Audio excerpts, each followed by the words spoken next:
शिवानी ने दिल्ली से अपनी यात्रा शुरू की, जहां से सपनों की उड़ानें भरी जाती हैं। हरियाणा के खेतों में उसे सरसों की खुशबू और देसी स्वाद का पहला एहसास हुआ। पंजाब में उसे ढोल, भंगड़ा और गर्मजोशी भरे दिल मिले। हिमाचल में पहाड़ों ने उसे प्रकृति की गोद में सुकून दिया। उत्तराखंड की देवभूमि में उसने चार धाम की हवा में श्रद्धा महसूस की।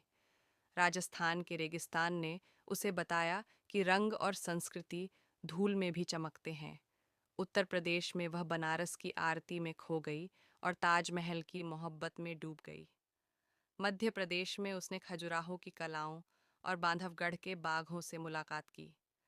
बिहार में उसे नालंदा की ज्ञान गंगा और बोधगया की ध्यान शक्ति मिली। झारखंड की वनों में उसने आदिवासी लोक कला और सादगी देखी। पश्चिम बंगाल में दुर्गा पूजा की धुनों और सुंदरबन की रहस्यमयी गलियों में भटकती रही। ओडिशा में पुरी के समंदर और कोणार्क के सूरज ने उसे नई ऊर्जा दी। छत्तीसगढ़ में आदिवासी मेले ने उसे जड़ों से मिलाया। महाराष्ट्र में उसने मुंबई की तेजी और अजंता एलोरा की शांति दोनों को जिया। गोवा में लहरों की आवाज़ और आज़ादी की महक से उसका दिल भर आया। गुजरात में उसने कच्छ का सफ़ेद चमत्कार और द्वारका का भक्तिभाव देखा।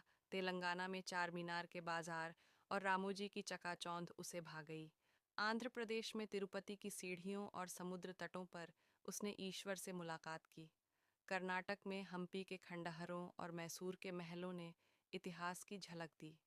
केरल में हाउसबोट की लहरों पर बहते हुए उसे जीवन का संगीत सुनाई दिया। तमिलनाडु में मंदिरों की भव्यता और भारतनाट्यम की ताल ने उसे मोहित किया।